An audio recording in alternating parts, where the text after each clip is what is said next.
Hello, good morning and welcome to the news at 10 on the network service of the NTA, reaching you live from Abuja. I'm Chimobi Walter Naji. And I'm Comfort Modu. Thanks for joining us. Now let's begin with the headlines. Accolades as federal government begins construction of $2.8 billion at Jokuta Kaduna Kano gas pipeline. When completed, the Ajakuta Kaduna Kano gas pipeline project will provide gas for generation of power and for gas-based industries.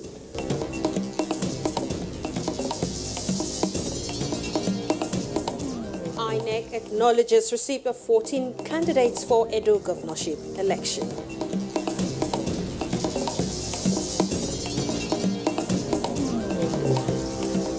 Also, NCDC confirms 560 more cases of COVID-19. Ondo State Governor tests positive for COVID-19.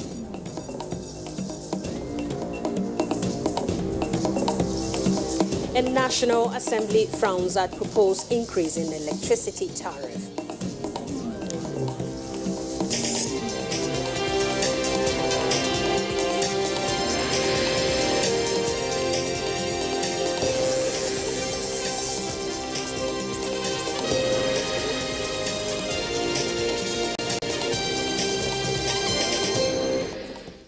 Many thanks for being with us. We'll now begin the news with the energy sector as construction work on the $2.8 billion Jokuta Kaduna Kano pipeline project has begun.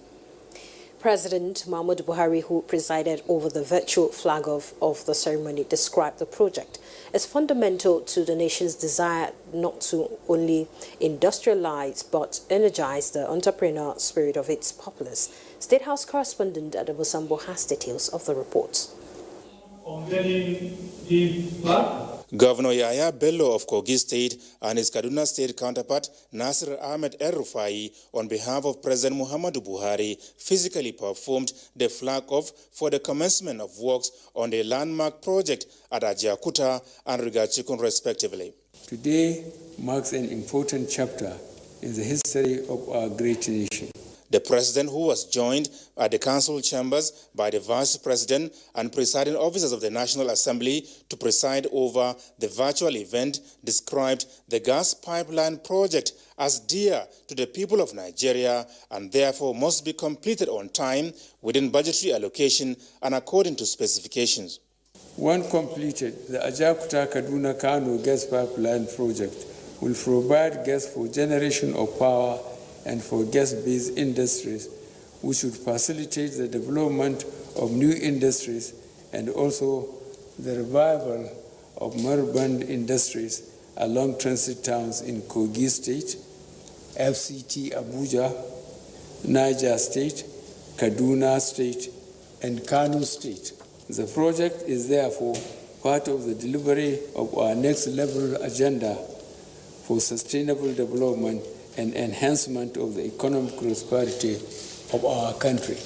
President Buhari expressed delight that the nation's domestic natural gas pipeline networks from Rivers, Delta, and Lagos states will now be connected through Kaduna to Kano states, thereby enhancing national security, creating balanced development, and further integrating Nigeria. Consequently, apart from fostering the development and utilization of local skills and manpower, technology transfer, and promotion of local manufacturing, the project also has significant job creation potential. I challenge our private sector to lead in maximizing our gas resources to create a petrochemical hub that will resurrect not only our manufacturing capacity, but place us squarely on the path to increase self-sufficiency. As the world evolves, we owe our people the responsibility to prepare them for what the future holds. We therefore must be bold and fearless and can no longer be incremental in our approach. Time is short, and our people's zeal is strong and palpable.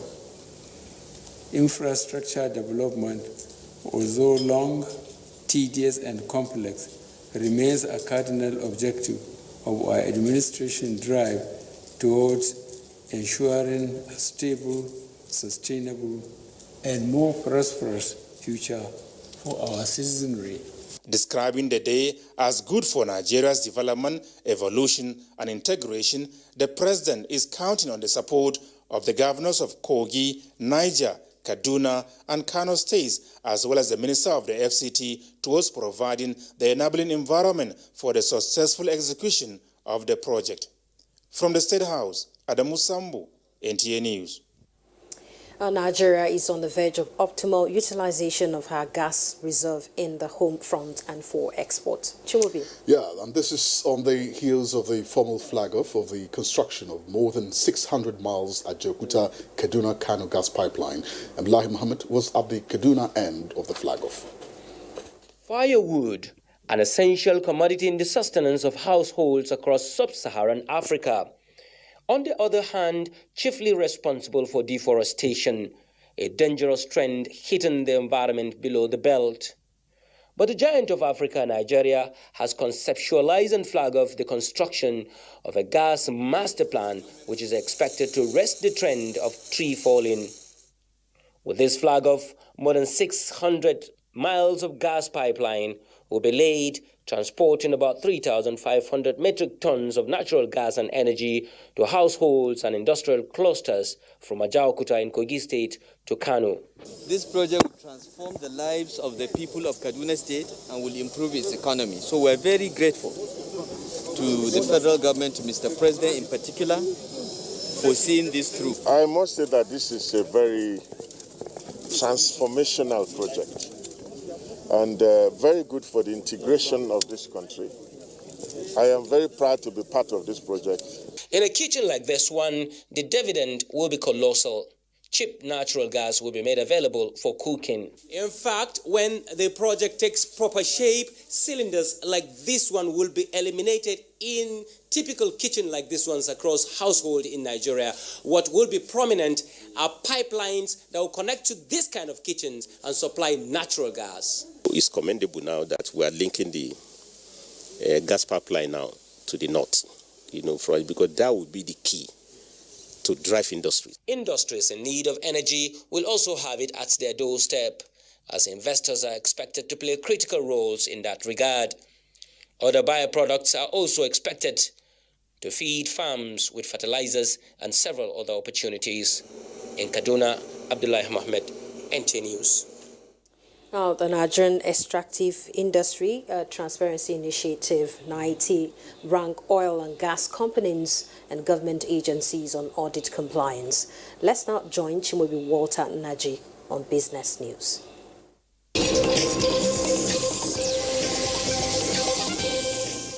The Extractive Industries Transparency Initiative says it will undertake a compliance ranking of all companies and government agencies that are participating in its ongoing 2019 oil and gas industry audit.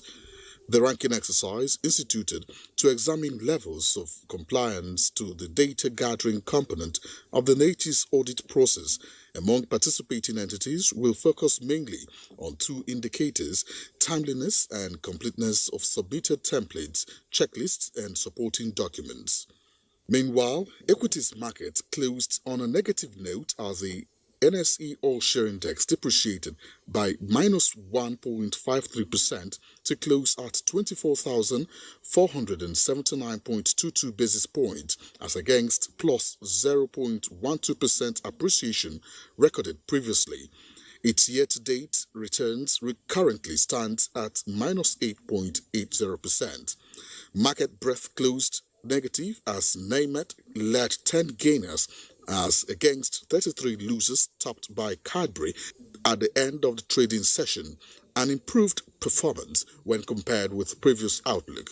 Here is a graphic representation of the closing figures on the floor of the exchange.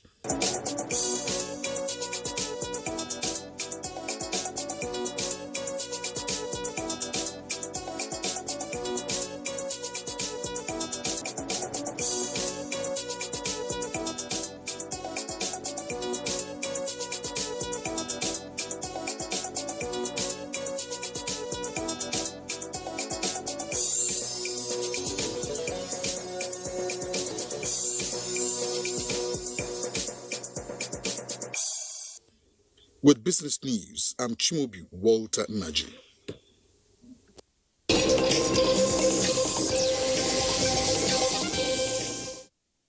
And let's focus more on the economy, as President Muhammadu Buhari has expressed formal appreciation to the Presidential Economic Advisory Council for its outstanding support and guidance to his administration. Now, he, however, says more still needs to be done towards exiting Nigeria from the worrisome state of development. This was while interacting with members of the council in a virtual meeting anchored from the council chamber of the presidential villa. State House correspondent Adam Musambo has details.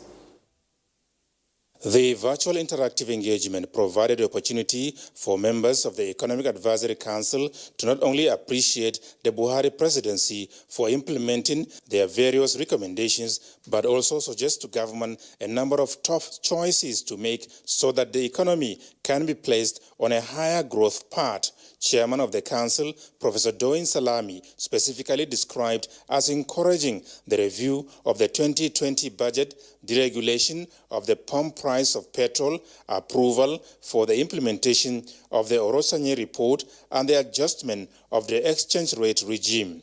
The Council also welcomed the ratification of the Economic Sustainability Plan by the Federal Executive Council, but called for caution in the implementation of the 2.3 trillion naira stimulus package. The plan, the members advise, should be executed using existing institutional and administrative structures, saying attention must be paid to sources of funding to avoid inflation.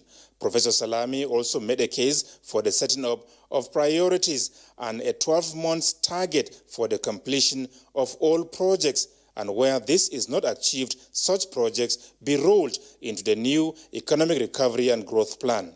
Also recommended include the promotion of export-oriented production strategies, mass housing production to create jobs, continuous easing the environment of doing business, and the need to make the economy attractive to non-debt private sector funded investment towards cutting the rising cost of debt service. President Muhammadu Buhari described the suggestions as a thought-provoking tutorial worthy of attention by government. This, he said, is imperative as Nigeria is not only characterized by large population of poor people and serious deficit in infrastructure, but also a vulnerable economy haunted by COVID-19, collapse of the oil sector, and its effects on the gross domestic product. The President accepted the immediate need to activate the Council's proposal on the prioritization of the Public Policy Coordinating Office, promising that his administration will continue to listen and do its very best for Nigeria and Nigerians. From the State House, Adamu Sambo, NTA News. INEC has acknowledged the receipt of 14 candidates and running mates for the Edo governorship election, while credentials and other details of the candidates will be published on the 6th of July. A provisional list, however, shows that 13 males and a female from 14 political parties have been submitted at the end of the online submission exercise on the 29th of June. Out of the 14 candidates, incumbent Edo State Governor Godwin Obaseki and Deputy Philip Shaibu are to fly the PDP flag, while Osage Ize Iyamu is the governorship candidate of the APC, and Audu Abudu Ganiyu is the running mate to Ize Iyamu. And now to deepen the conversation on this and other issues is the INEC National Chairman for National Commissioner for Information, Festus Okoye, who is joining us via Skype. Many thanks for joining us on the news at 10. Thank you so much. All right, we'll begin with now that the INEC has published, the list of candidates for the Edo State governorship election. Is it safe to say all is now set for the conduct of the election? No, not necessarily. What we have published is what we call a provisional list of nominated candidates. Now, by the provisions of Section 31 of the Electoral Act, the Independent National Electoral Commission is under a legal obligation to publish this particular list at the INEC headquarters in Edo State for what we call claims and objections. because the law is that any individual who has any reason to believe that any of the information supplied by any of the candidates is false can approach the Federal High Court, the High Court of the state, or a High Court of the Federal Capital Territory, seeking for an order disqualifying such a candidate from contesting the election. So what we have published as of today is what we call a provisional list. The final list of duly nominated candidates will still be published later. So what we have is a provisional list. All right, we have witnessed a heated run-up to the emergence of candidates, especially in two leading political parties. How prepared is the Commission to deal with possible violence during the elections proper? Well, the political parties and their candidates know that we are in a very unusual situation. We are under a novel situation that has not been experienced in our electoral process. So to that particular extent, we are working inclusively and collaboratively with the political parties and their candidates to make sure that nothing goes wrong with the conduct of the elections. We have also activated our interagency consultative committee on election security, and we have rolled out a code of conduct for security personnel on electoral duty. So we believe that the political parties and their candidates will be better advised that the voters must be allowed to go and cast their votes in good health and in good security. They will have the political parties also know that under Section 26 of the Electoral Act, the Independent National Electoral Commission reserves the right to suspend any election or not to proceed with any electoral process if there's threat of violence or if there's actual violence during the elections. But we expect that all the political parties will abide by the all the rules and regulations guiding the electoral process and ensure that their supporters do not do anything that will jeopardize the good conduct of the elections. I'll still want to keep you on the issue of preparedness. With the conduct of the 2019 elections, I'm sure you had an offshoot of a lot of issues that you needed to take care of. Are those issues been taken care of in this coming election, talking about logistics and all of that? Well, we don't expect any challenge with logistics. As of today, we have just 14 political parties fielding candidates. So the printing of, and this is just a one state-based election, one off-season election. So the printing of ballot papers and the other ballot result sheets and other sensitive materials will not be a huge issue. Secondly, we already have the non-sensitive materials in stock.